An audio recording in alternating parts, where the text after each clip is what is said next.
Assalamualaikum warahmatullahi wabarakatuh. Hai semuanya, ketemu lagi sama aku Hanifa. Apa kabar guys? Semoga kalian selalu sehat, selalu semangat ya teman-teman. Aku sih insya Allah semangat terus untuk membagikan cerita-cerita yang seru ke kalian. Nah, untuk kalian baru pertama kali nonton video aku, selamat datang. Aku upload video baru setiap hari Selasa, Kamis, dan Sabtu jam 8 malam. Dan untuk kalian yang belum ikutan membership aku, yuk guys, ikutan yuk. Untuk kalian yang udah ikutan, thank you so much teman-teman. Support yang luar biasa banget ya buat channel aku. Untuk kalian yang belum tahu gimana sih caranya join membership channel YouTube aku, silahkan diklik aja ya link video yang ada di kolom deskripsi. Itu aku udah jelasin lengkapnya, gampang banget sih teman-teman, dan harganya juga terjangkau banget, cuma Rp5.000 aja per bulan. Kalian bisa dapat 2 video eksklusif tambahan setiap bulannya. Jadi untuk kalian yang mau support channel aku, silahkan ikutan membershipnya ya guys. Oke, sekarang kita langsung aja masuk ke kasusnya. Kasus yang mau aku bahas hari ini masih terjadi di tahun 2021 teman-teman, jadi baru banget kan. Ceritanya itu tentang seorang ayah dan anak yang udah lama nggak ketemu, mereka juga jarang ketemu. Jadi si ayah ini pengen banget punya momen terbaik dengan anaknya, ngabisin waktu yang lama yang berkesan gitu ya, nggak bisa mereka lupain. Dan keinginan ayahnya ini terkabul sih teman-teman, tapi sayangnya berkesannya itu bukan dalam hal yang baik ternyata guys. Justru kena musibah yang buruk mereka teman-teman. Kira-kira apa ya yang mereka alami dan gimana juga sih cerita lengkapnya? Langsung aja yuk kita bahas.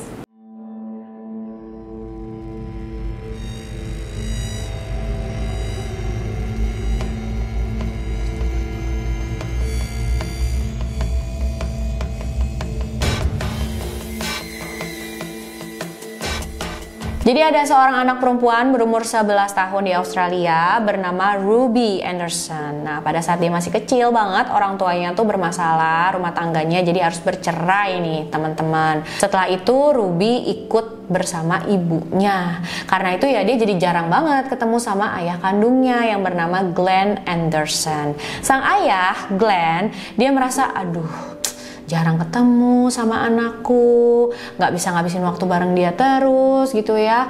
Pengen banget rasanya punya waktu berdua sama dia yang berkesan, yang nggak bakal bisa dilupain, kenangan terbaik lah gitu. Pas banget dia lagi mikirin begini, teman-temannya ngajakin liburan beberapa hari berlayar pakai kapal gitu ya di lautan. Wah, langsung lah Glenn ini kepikiran ya sama anak perempuannya Ruby. Udah, pokoknya aku harus ajak Ruby nih, biar pasti dia seneng banget lah liburan di laut, kita bisa ngeliat lumba-lumba, kita bisa snorkeling lah, apa segala macam. Pokoknya banyak banget deh di pikirannya yang bisa mereka lakuin kan. Akhirnya pada tanggal 26 Mei 2021 mereka pun berangkat teman-teman. Tujuan utamanya adalah berlayar ke satu daerah, satu area bernama Sandy Cape. Sebenarnya aku juga nggak tahu ya kalau nggak lihat di internet nih teman-teman, tapi kalau dari yang aku lihat secara online, Sandy Cape itu adalah satu area pantai pasir putih yang keren, bagus banget. Pasirnya putih, airnya jernih gitu. Pokoknya enak banget deh kayaknya buat bersantai, melakukan berbagai macam aktivitas air. Bikin kangen pantai nggak sih teman-teman? Lanjut lagi ke kasusnya teman-teman. Move on. Liburan masih lama. Nah, by the way, Glenn dan Ruby mereka pergi ke Fremantle, Australia. Jadi di situ adalah kota dan juga pelabuhan utama di Australia Barat. Nah, mereka naik kapal mulai dari sana. Di dalam satu kapal itu ada 5 orang, yaitu Ruby, Glenn, dan 3 orang temannya Glenn, 2 orang cewek, 1 orang cowok. Ruby juga bawa anak anjing kesayangannya bernama Banjo.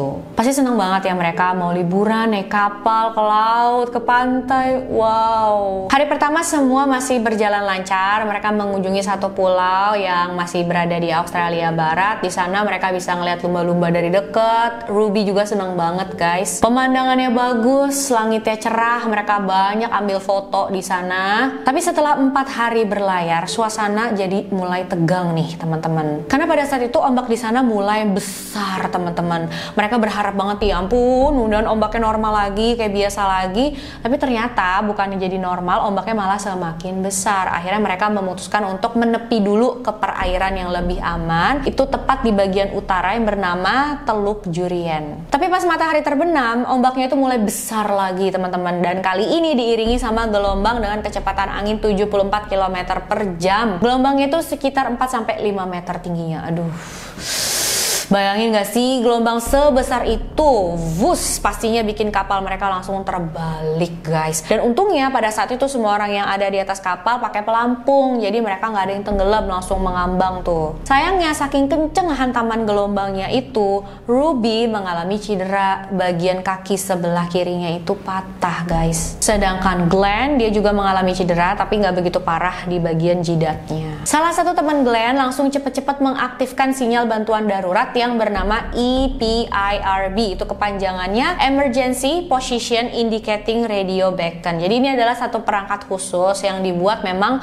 untuk memudahkan mencari orang-orang yang tersesat di lautan. Sinyalnya itu bakalan ditangkap sama tim SAR, jadi tim SAR tahu nih, oh ada kondisi darurat di sana, dan lokasinya juga bisa cepet ketahuan. Cuma dalam waktu 5 menit setelah mereka jatuh dari kapal mereka itu bener-bener full tenggelam semuanya, dan sayangnya anak anjing milik Ruby itu nggak berhasil diselamatkan teman-teman. Dan walaupun saat itu mereka nggak tenggelam karena pakai pelampung jadi bisa mengambang, tapi mereka tetap harus bertahan dari ombak yang nggak berhenti. Jadi ombaknya tetap besar terus. Dan pada saat ombak besar, walaupun kalian udah pakai pelampung, pasti bakalan kena air juga. Kena air laut itu kan nggak enak banget ya guys. Glenn saat itu fokus banget, yang penting dia nggak kepisah sama anaknya, dia harus tetap bareng-bareng ya sama Ruby. Jadi dia benar-benar terus pegangin anaknya. Khawatir banget sih, pasti anaknya baru 11 tahun, udah gitu dia mengalami cedera di kaki yang parah. Pada saat itu ketiga temannya Glenn memutuskan untuk berenang ke arah utara. Mereka mau cari pantai yang terdekat. Tapi untuk sampai ke pantai terdekat itu, ke arah utara itu, mereka harus berenang melawan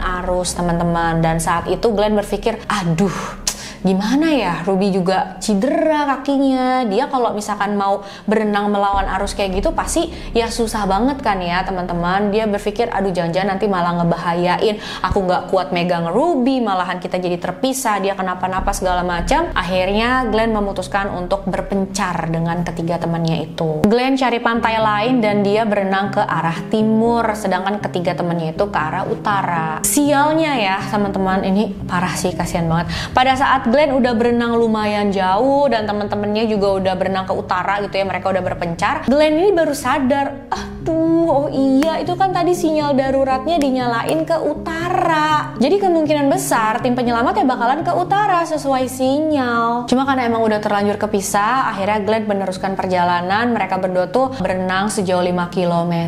Dan sejauh itu juga Glenn pegangin Ruby, dia berusaha sebisa mungkin supaya kepalanya Ruby itu tetap di atas air. Glenn pada saat itu dia nyesel banget karena udah mencar sama temennya. Dan ternyata benar aja guys, 2,5 jam setelah insiden itu terjadi, tim penyelamat berhasil menemukan ketiga teman Glenn yang di utara tadi. Sedangkan Glenn dan Ruby itu ada di arah timur. Udah gitu mereka juga terseret-seret gelombang, jadi ya semakin jauh aja tuh teman-teman. Ruby saat itu berkali-kali tanya sama ayahnya, ayah menurut kamu kita bakal bisa selamat atau enggak gitu ya. Dan pada saat itu walaupun Glenn dalam hatinya juga nggak yakin ya, aduh juga gimana gitu, tapi dia harus tetap kuat ya buat anaknya. Dia selalu jawab, kita pasti bakal selamat, kita nggak boleh nyerah, kita pasti bakal selamat, kamu tenang aja. Padahal saat itu Glenn juga udah lemes banget teman-teman, soalnya kan sepanjang perjalanan itu Ruby kan nggak bisa berenang soalnya kakinya cedera kan. Jadi ya Glenn yang megangin Ruby dan dia yang berenang sambil megangin Ruby. Tangannya udah pegel banget tuh teman-teman. Selama terombang-ambing di lautan itu, Glenn dan Ruby juga melihat banyak banget helikopter yang terbang di atas mereka. Mereka coba teriak, mereka coba minta tolong, kasih sinyal, lambain tangan segala macam, tapi nggak ada